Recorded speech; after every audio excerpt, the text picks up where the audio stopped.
Assalamualaikum warahmatullahi wabarakatuh. Alhamdulillahirabbil alamin. Raditu billahi robba wa bil islami dina wa Muhammadin nabiyyi wa rasulah. Teman-teman sekalian, semoga kita dalam keadaan sehat dan baik-baik saja ya.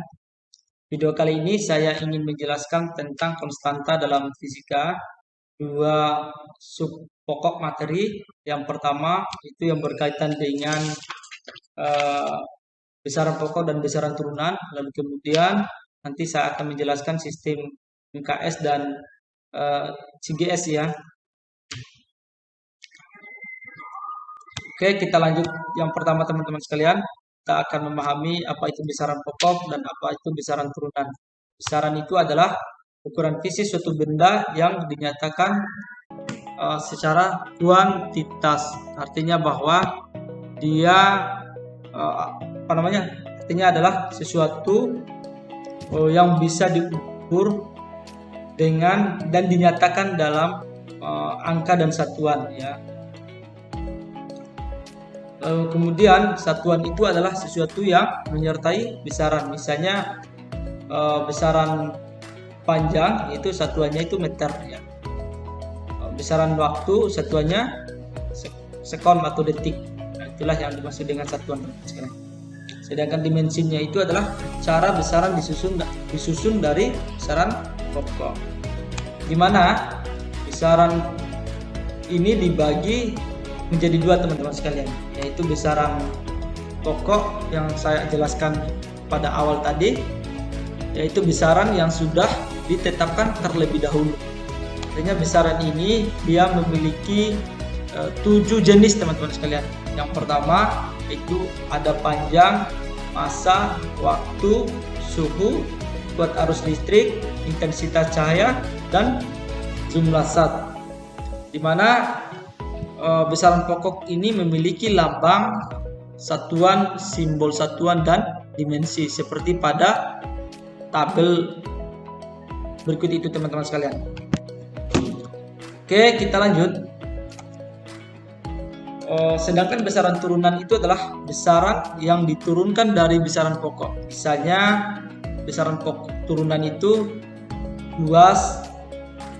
Untuk penjabaran dari besaran pokok itu panjang kali lebar, di mana memiliki satuan sistem MKS-nya itu meter kuadrat teman-teman sekalian. Begitupun volume, massa jenis, kecepatan, percepatan, gaya, usaha, daya, tekanan. Dia memiliki masing-masing penjabaran dari besaran pokok. Nah, inilah jenis-jenis dari besaran turunan. Oke, kita lanjut teman-teman sekalian. Oh ya, jangan lupa dicatat ya, supaya nanti tetap diingat teman-teman sekalian. Nah, bagaimana kita mengukur ketelitian pengukuran? Untuk mengukur ketelitian pengukuran di sini, kita yang pertama itu adalah misalnya ada alat ukur panjang atau mistar atau penggaris teman-teman sekalian, di mana penggaris ini memiliki batas ketelitian yaitu 0,1 cm ya. Secara umumnya begitu teman-teman. Secara umumnya itu memiliki batas ketelitian 0,1 cm atau 1 mm. Misalnya kalau kita lihat pada gambar tersebut, posisi yang benar diukur itu adalah posisi tegak lurus teman-teman sekalian, bukan posisi miring untuk menentukan hasil dan nilainya. Nah, kita coba untuk simulasi mistarnya ya. Kita menggunakan aplikasi PET simulasi teman-teman sekalian. PET simulasi ini PET yang terkoneksi dengan internet ya, bisa dicoba masing-masing dengan ini linknya di atas ini teman-teman sekalian. Ini linknya itu PET ya, tinggal klik aja, ketik aja PET simulasi pasti muncul. Oke, tinggal dipilih fisika, matematika dan lain sebagainya. Karena ini adalah pelajaran fisika, kita menggunakan fisika, pilihan fisika. Nah, kita coba. Ini teman-teman sekalian, anggap aja ini adalah mistar yang batas awalnya itu mulai dari 0 sampai batas akhirnya itu 25 cm teman-teman sekalian. Oke, kita ambil benda yang diukur misalnya seperti ini, kita letakkan di posisi ini teman-teman sekalian. Kita atur panjangnya, ya panjangnya terserah kita ya, misalnya panjangnya di sini. untuk nilainya pasti 10 teman-teman sekalian. Di mana letak 10 ini? Karena untuk hasil ukur mistar ini itu adalah batas akhir dikurangi batas awal, sehingga ini nilai batas akhirnya 10, batas awalnya itu adalah 0, sehingga nilainya itu adalah 10. Oke, kita coba ke posisi yang lain. Oke, kita posisikan di sini. Nah, panjang benda ini atau panjang ini ya sekitar 8 cm. Di mana dapatnya nilai itu? Ini batas awalnya itu adalah 10, sedangkan batas akhirnya itu adalah 18. Misalnya ini dalam satu kotak ini teman-teman sekalian, ini sampai sini adalah 5 kotak, berarti 5 cm. 10 tambah 5 15, tambah lagi 1 15 16 17 18. Ternyata batas akhirnya ini adalah 18 cm. Artinya 18 dikurangi 10 dapat nilainya 8 cm. Nah, inilah salah satu bentuk hasil pengukuran menggunakan mistar teman-teman sekalian. Ingat, batas akhir dikurangi batas. Oke, seperti itu. Nanti bisa dicoba oleh teman-teman masing-masing di rumahnya. Nah, ini saya kasih pertanyaan misalnya seperti ini. Ini ada batas awal yang saya kasih ini adalah sekitar 2 cm ya, 2 cm. Lalu kemudian batas akhirnya itu 20 cm. Berapakah nilai pengukurannya? Nah, silakan teman-teman hitung sendiri ya. Artinya ingat, batas akhir dikurangi batas awal. Oke, kita lanjut teman-teman sekalian. Lalu kemudian kita membahas tentang alat ukur jangka sorong. Nah, alat ukur jangka sorong ini adalah fungsinya itu untuk mengukur ketebalan, diameter dalam, diameter luar, dan mengukur kedalaman suatu benda ya. Di mana jangka sorong ini memiliki rahang sorong atas dan rahang sorong bawah, rahang tetap dan atas dan rahang tetap bawah. Memiliki skala utama ini ya, dan memiliki skala nonius yang ini, dan memiliki burat ukur ke dalam ya. Oke, misalnya seperti ini teman-teman sekalian, dan memiliki ketelitian 0,1 mm ya. Bagaimana cara membaca nilai jangka sorong? Oke, perhatikan ini teman-teman sekalian. Misalnya suatu benda memiliki ketebalan 3 cm ya.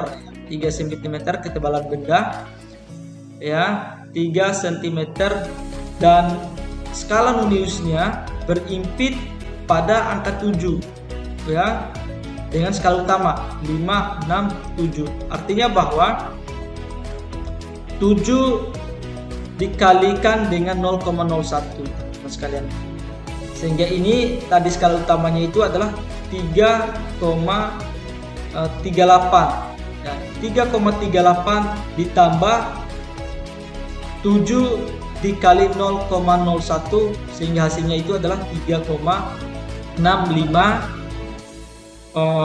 cm teman-teman sekalian.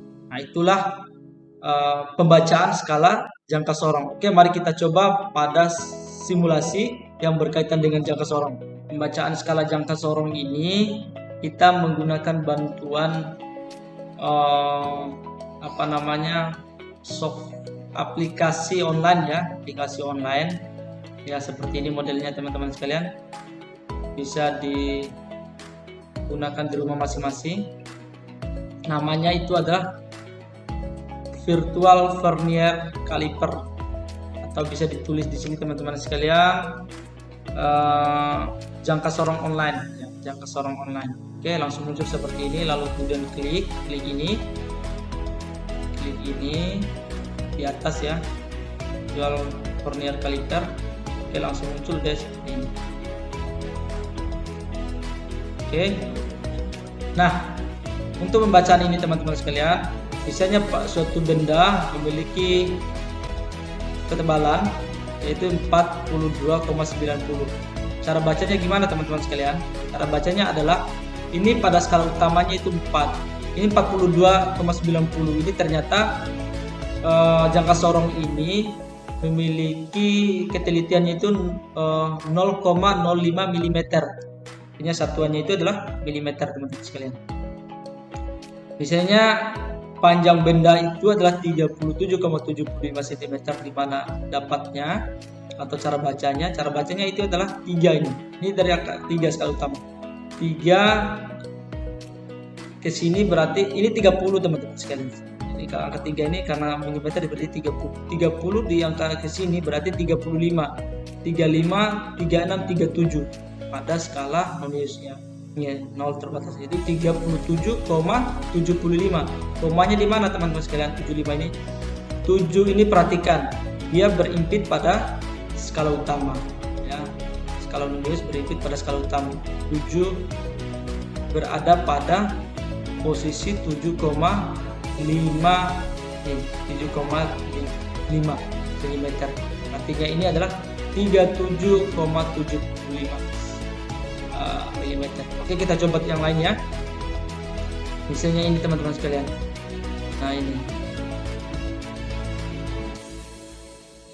Nah, ini 45,0 ya.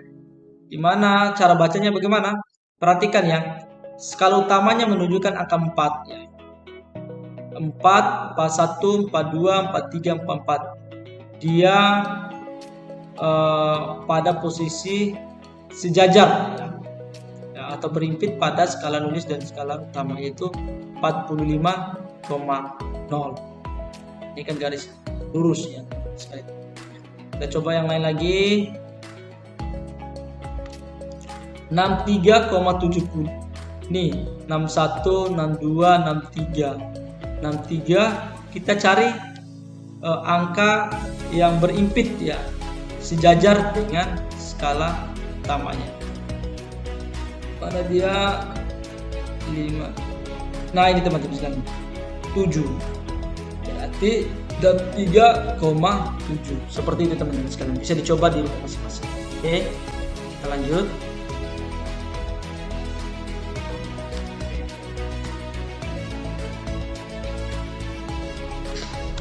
Oke, kita lanjut yang ketiga, itu alat ukur mikrometer sekrup.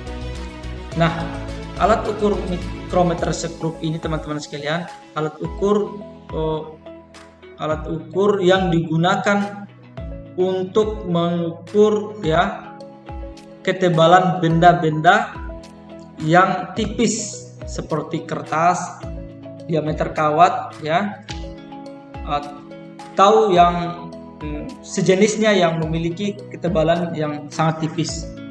Nah, mikrometer sekrup ini, teman-teman sekalian, memiliki ya ketelitian 0,01 mm. Nah, ada beberapa jenis ya, macam bagian ya. Ada landasan poros, ini poros, selubung dalam atau skala utama, ada skala Nonius, roda bergigi, kunci poros, bingkai, dan lain sebagainya. Nah, ini bagian-bagian daripada mikrometer sekrup. Misalnya ada suatu benda yang kita ukur ya, seperti ini, teman-teman sekalian. Bendanya itu dengan ketebalan ya 4. Ini 4, teman-teman sekalian. 4, berapa nih? Ini 4,5 mm ya. Karena dia memiliki skala utamanya itu 12 ya. Artinya 12 dikalikan 0,01 ya. Sehingga nilainya itu adalah 0,12. 4,5 ini, teman-teman sekalian, ini 4 ya. Ini hampir 4,5, teman-teman sekalian. 4,5 ini, perhatikan ini sedikit. 4,5 mm dikalikan dengan 0,12 sehingga nilainya itu adalah 4,62 mm. Oke, kita biar tidak penasaran, kita coba ke simulasinya. Itu mikrometer sekrup sama ya, dia menggunakan jaringan internet ya, sambung ke jaringan internet. Seperti tadi, kita langsung tulis misalnya simulasi online mikrometer sekrup, mikrometer sekrup. Oke, seperti itu. Cari di bawah. Nah, ini teman-teman sekalian. Kita perbesar ya. Misalnya ini. Benda ini kita ukur ya. Kita hentikan, ini ada pause-nya. Oke. Benda ternyata yang kita ukur ketebalannya itu 3,52 mm. Ya. Cara bacanya bagaimana? Cara bacanya adalah ini, misalnya skala utamanya, nah ini yang paling besar ya, ini besar.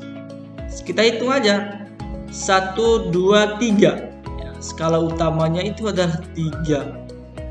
Terus dapat 52 itu di mana? Karena ini 50, 45 karena batasnya itu 50 ya. 45 tambah 5 itu ada 50. Tambah 1 ada 51, tambah 2 ada 52. Ini sejajar ini teman-teman sekalian. Berimpit ya. Skala utama dan skala non-news ini. Oke. 3,52. Oke, sedikit belokkan teman-teman sekalian. Oke, kita coba yang lain lagi. Nah, misalnya seperti itu. Nah, ini bisa kita atur teman-teman sekalian. Kita atur ya. Tinggal klik kiri kanan ini ya. Kita atur. Misalnya ini teman-teman sekalian. Ketebalan benda yang kita ukur adalah 13 hasilnya. Cara bacanya adalah ini skala utama menunjukkan 5,13. Kalau non-newsnya itu 13. Ini 10, 11, 12, 13. Berarti 5,13 mm teman-teman sekalian. Oke, seperti itu ya. Oke, bisa dicoba di rumah masing-masing. Tinggal diklik, ditulis misalnya mikrometer sekrup online. Nah, langsung muncul teman-teman sekalian nih, mikrometer virtual dan 100 mm paling atas. Oke, ini langsung muncul teman-teman sekalian.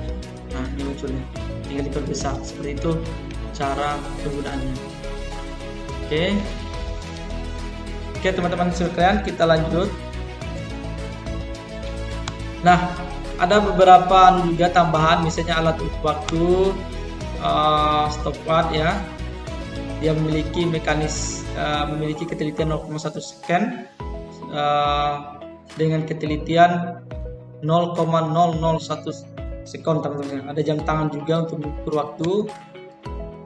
Seperti ya, ini sudah sudah menjadi kesepakatan internasional ya, mungkin ya. 1 menit yaitu 60 sekon, 1 jam 60 dan lain sebagainya.